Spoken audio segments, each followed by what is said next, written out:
Hello, everyone. Thank you for joining us here at the Hearth.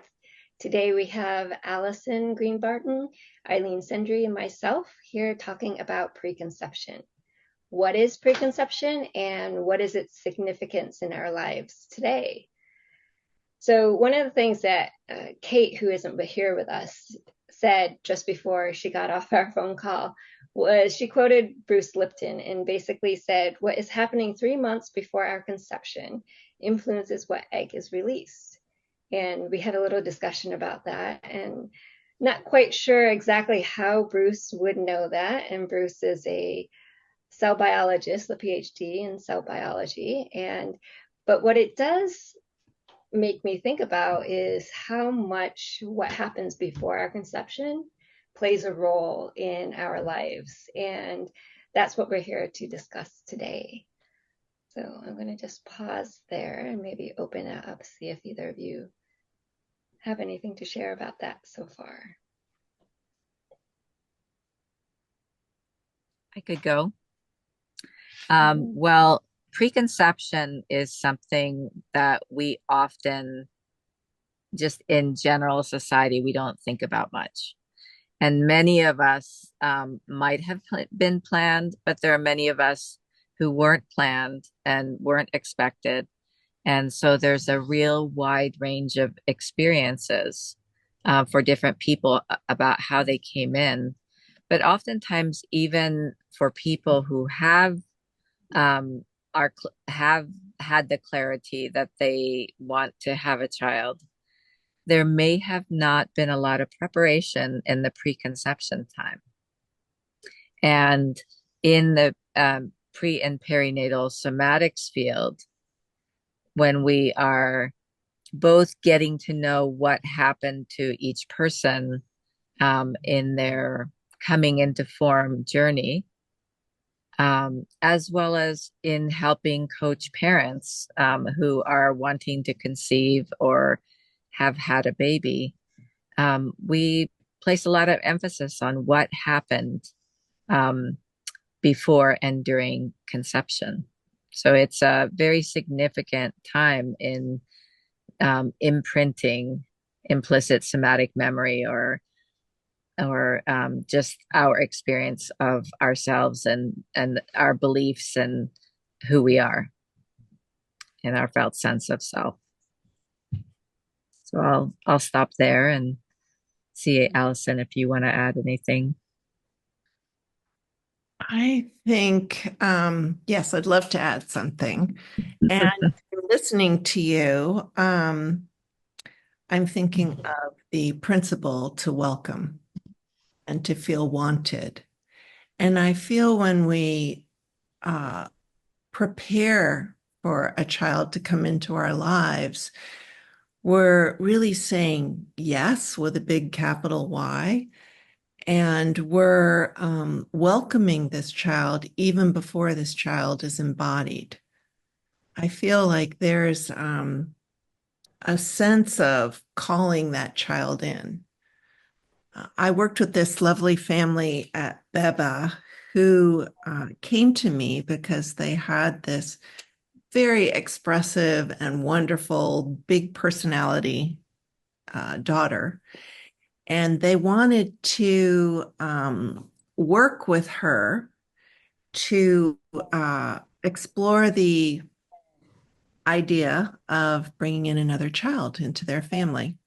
So this is before they had even conceived that child. They were in this consideration, and it was beautiful to include this lovely girl, this very creative, imaginative, and expressive girl into the whole process of what would their family be like? How would they include another child? You know, would she want a brother or a sister? And what does that mean? And we played games around it and talked about it and play acted with stuffed animals and imagined going on family trips with another child and making meals with another child and two kids being put to bed at night. So it was very beautiful experience, and she would have feelings about it and ask questions about it and what makes a child, how does a child come into form? Like there were a lot of very significant conversations and education of the whole process with this wonderful girl.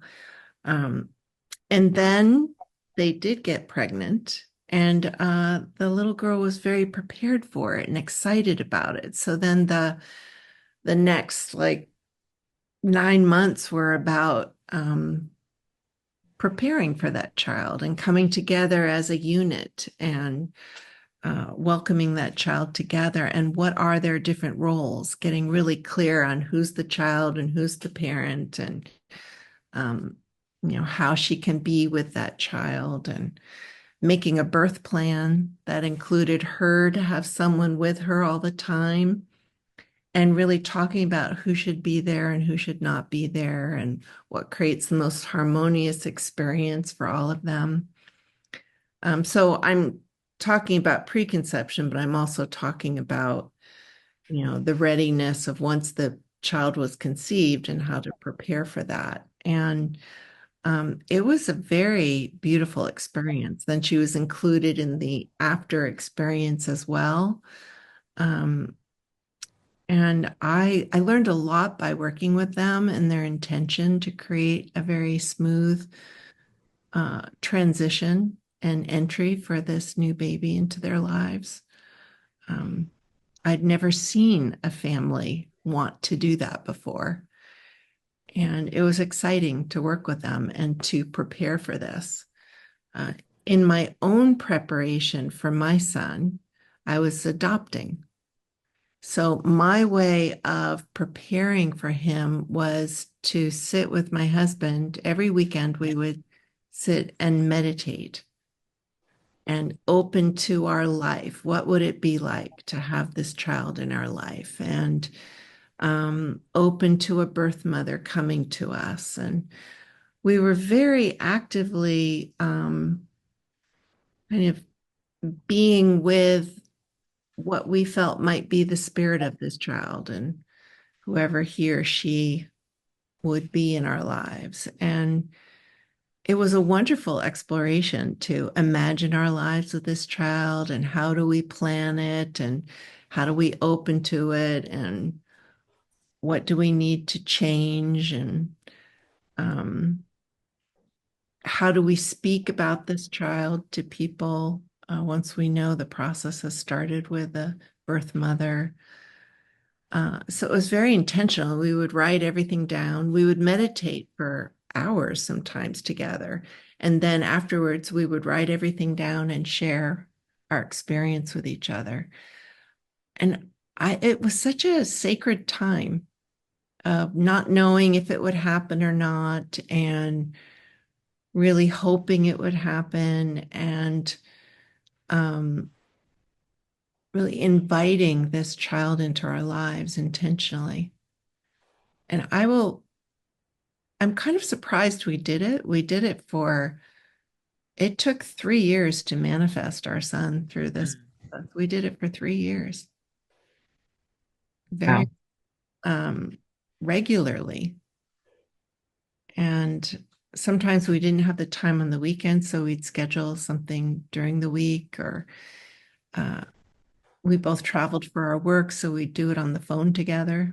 We definitely did it every single week and just kept our hearts open, welcoming this being into our lives. Mm-hmm. Thanks for sharing those experiences, Alison. I think it was important for our son because of being adopted to know how welcomed and wanted he is and was. And because of that adoption wound, I think when I remind him of how much we wanted him to come into our lives and also how courageous he was to come in a different way than through my body, and how grateful I am that he did that.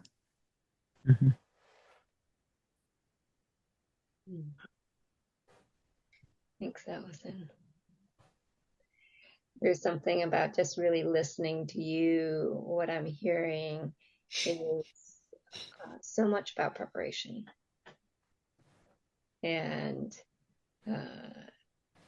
you know, not to go into sequencing, but we often talk about how preconception is really the preparation for the whole journey, and what it takes to prepare. Whether it's 3 months or 3 years, it feels like it's irrelevant or significant, whatever that length of time is for people, whether it's, you know, even like 3 hours. There's something about how do we prepare, and from that perspective, it's like you said, the principle of welcome, of what do we as a family need to do, and how do we orient to welcoming in a child or a spirit. And I know for myself, and there was a time when I believed I had conceived, and I wasn't ready. I wasn't prepared. And so there was a time where we really took some time with that spirit of saying, hey, this is the situation. It's completely your choice, and we would welcome you if you choose to come in at this point in time. And we would like it to be different, and we would want a situation in which we could provide what we would like to for that child, and yet really respect what they decided. And although that spirit did not come into this world, I felt like I continued to commune with it for a couple of years, actually. And until there was a point where I think we decided, or that spirit decided, to go a different way. And but there's something about the preparation and what it takes to welcome, to differentiate, to really know what's happening for us, so that whatever that spirit decides to do, it doesn't lay on top of their own intention. Mm-hmm. And,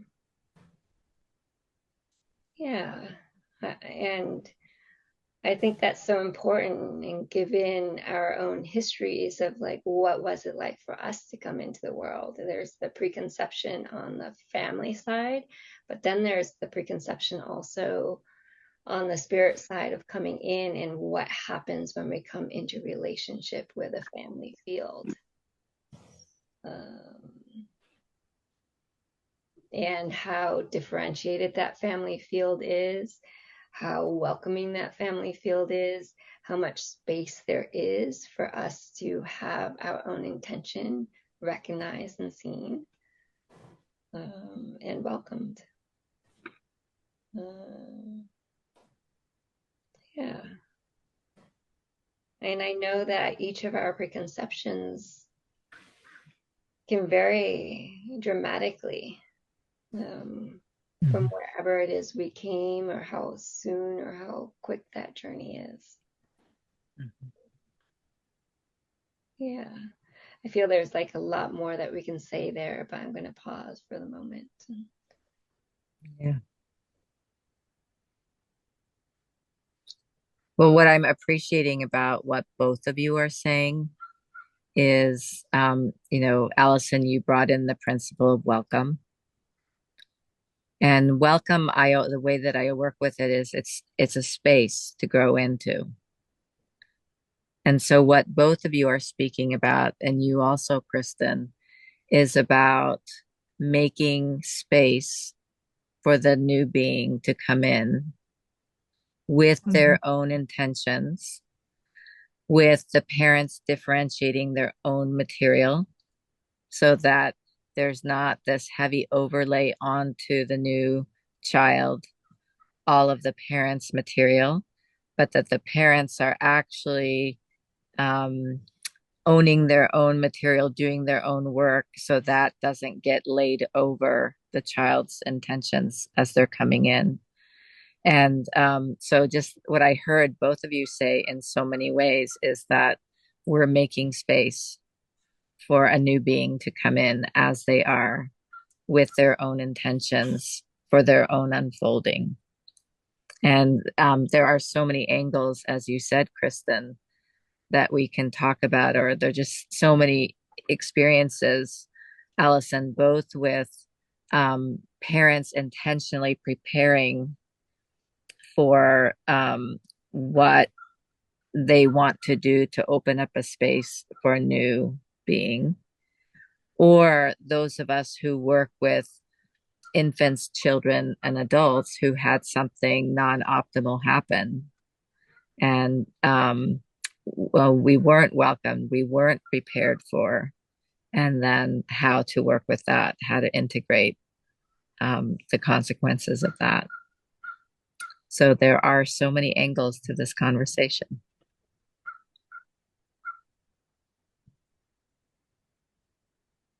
I'm really appreciating what you're saying. I remember with the meditations that my husband and I would do, we would ask the question, what do we need to do to prepare for you? And sometimes I really got a sense or a feeling of places that I needed to grow in myself or to heal. And I'll never forget one time I had this very strong feeling that I needed to open to being a single mother. Meanwhile, I was happily married. We were welcoming this child together. And it was as if I heard a voice inside of myself, you need to be open to this. And I had never been open to it. I always wanted to co-parent. So I went through a deep process like, well, what if something did happen to Brooks, my husband? Or what if we got divorced? Or, I mean, I couldn't imagine it. But I went through an inner process. Would I still want a child if it was just me? And it was interesting. I went to a complete reversal and I found this deeper longing and place inside of me to be with this being. And I remember, I still get goose pimples when I think of it, like a little chill. I remember saying, yes, I can do that. I can do that. My stepdaughter had been a single mother, and I saw what she went through and learned a lot in her process in supporting her. And so I remember saying yes. And then 2 days later, the birth mother called, and I knew that this was the one. It was such a strong feeling. And then a month after my son was born, my husband got ill, and that's when we discovered he had a terminal disease. And so it was very quick to feeling like we were going to co-parent, to bringing him into our lives, to then realizing, oh, I am going to be a single mother. And having already made that decision inside myself, it was so much easier to be able to make that transition to be a single mother. And I've never regretted it. Yeah. But that was because of the preparation. I think it would have been harder for me to catch up with it later. Something in me knew that that was what was going to eventually happen. I didn't know how it was going to happen, but I knew I'd end up being a single mother somehow just because of that strong preparation place. There's changing the subject. There's also the preparation of a woman's body. And if she's drinking or involved in any kind of drugs or smoking, like what does it mean to have a healthy body to be able to invite this being in, and how unwelcome a being can feel as it develops in a toxic womb. And Ray Castellino used to recommend women to cleanse and purify and prepare their bodies for 2 years before they got pregnant. I don't know if you need to do that for 2 years, but to definitely, if you're addicted to anything, to definitely be off of everything for a while, so that the child does not have to go through that with you, that journey with you. Because sometimes people find out they're pregnant and then they stop smoking and drinking. And so by that time, the little developing being inside of you is addicted as well and having those experiences of the toxic womb. So then both of you are detoxifying, and that's a lot harder for the developing fetus. So I think that's an important thing to mention in preparation is how healthy are you? Can you carry a baby to full term? Do you drink caffeine or have a glass of wine every now and then or more? Do you smoke cigarettes? Like, what is it you need to let go of in order to be a very clean body and vessel for this being to come through you? Mhm. Yeah. Well, those are some considerations that feels like it could be a good place for us to complete and continue more when we have that conversation in a few weeks. Yeah, sounds great. Thank you all for joining us, and hopefully you will join us for our live conversation in a couple weeks. Yeah. Look forward to seeing you then.